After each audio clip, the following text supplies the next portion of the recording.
Yes, and you are welcome, one and all. Our final guest today is filmmaker, none other, Udoka Oyeka. Did I rhyme there? Yes, you did. Ah, yes, you did. see what I did? Now, he grew up from being a producer, also performing as well with friends in Canada and all. Now he's writing, he's also directing. He's a fantastic filmmaker. What can I say that you want to add now? I can say that I've watched him transition from acting to directing, and it's always beautiful when you see an actor move to directing and get it right. Exactly. You Good weren't to here have last you week, here. but I'm sure that you saw us on camera when we were just gushing over your movies, Three Thieves and The Raz Guy. The Raz Guy, Very excited about The Raz Guy. I was Can't very wait to see it. skeptical about Lasisi, to be very honest, because I felt it must have been a risk carrying a comedian, or let's say an Instagram or social media comedian, to play such a strong role. Now, how was it for you in your casting? So when we started out trying to cast for this film, Lasisi wasn't the one on the table. Really? Do you mind telling us exactly who it was supposed to be? Yeah, of course. I don't think it's a secret, but the studio wanted to have Bovi. Oh, okay. I see it. I see it. Yeah.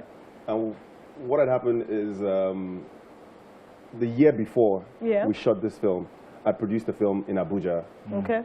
Bovi was the lead. Lasisi was a supporting actor. So you saw your potential. So I'd seen Lasisi act as well. So I'd seen the potential there.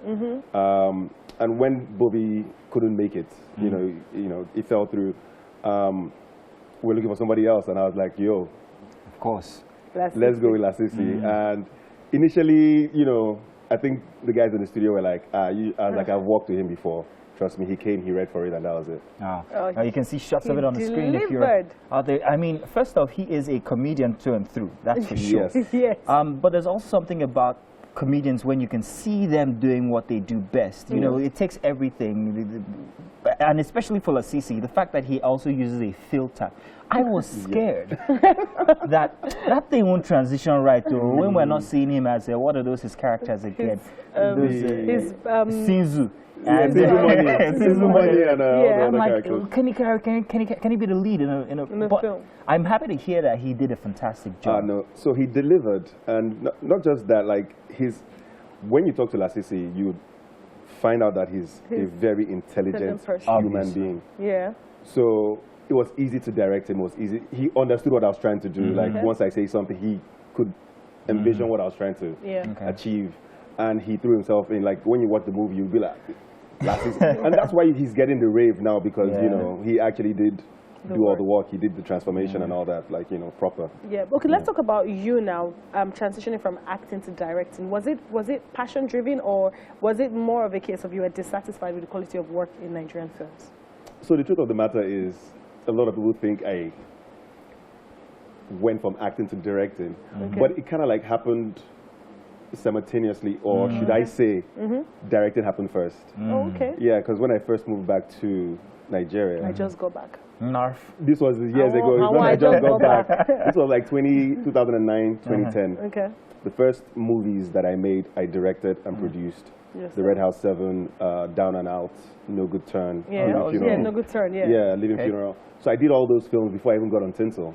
Okay. In fact, I think No Good Turn was the only one I did while I was on Tinsel, but I've been directing and producing before Tinsel. No Good Turn is the one with the Boko Haram. insurgency. Yeah, the Boko Haram short film. Yeah. So I was doing all that before Tinsel. So directing, I really, you know. So Tinsel more was like the breakout role for you. Yes, Tinsel made the face popular. Yeah. Before that, I was behind the camera, you wouldn't know. So when I started making more films, when I went back to making more films and directing, then people, you know, just feel like you left acting for directing, but no, it's... So what's your relationship with talents? I ask this because it would seem in most of the movies that you're putting together, you are putting together a world of talents inside of them. And I know that it's very difficult to work with people who have great talents. Some of them are very egotistic, some of them are very proud, some of them are like, I beg. Some of them have writers, the list, as long as from here to the door. How do you manage all of these people in one production and make sure that everybody's still putting out their best, nobody seems enfranchised, because they're all coming with their individual brands, especially for your last movie. Everybody on there is a big brand on social media. Yeah. So how do you manage all of that? I think I think at the end of the day, we're just all human beings, we're all actors, we're all passionate about our craft. Yeah. So when it's time to work, if you hire professionals, you know, the job is not as difficult as you might think it is for me to manage them. Okay. I'm an actor as well, so I can always relate if they're having troubles or if somebody's pissing somebody off on set.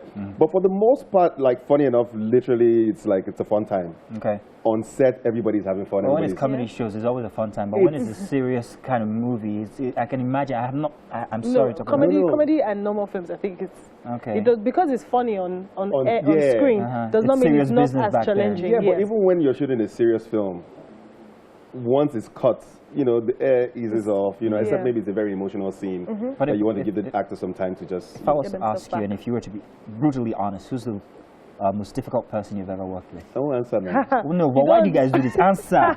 Look at answer. The most difficult person you've worked with is Mazino. Come on.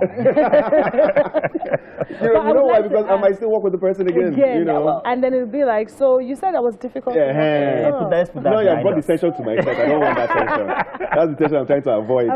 But let's talk about you as an actor now who also directs. Which would you say you would rather do in terms of financial sustainability? Narf. See the curve you put on the question. I mean, obviously, I've been focused on, you know, directing and producing the past few years. It's the much more lucrative part of the industry. Like, I like that he's choosing his words. You have to, you know. I think because you can, when I produce and when I direct, I can either pay myself or I can, you know, and directing is not something you do often. So if somebody's going to call me to direct a project, you know, it must be because you've seen my film, you've seen my work, you know what I'm about, or you know what I can do. So there's a price that comes along with that. So, you know, if you can. So when it comes to streaming services and their involvement in Nigerian movies now, does that money get around? I mean, because I'm imagining that once I've done a movie and I get paid for it, that's it. It gets on these streaming platforms. I might not get any money. Just guys like you at the top will get it.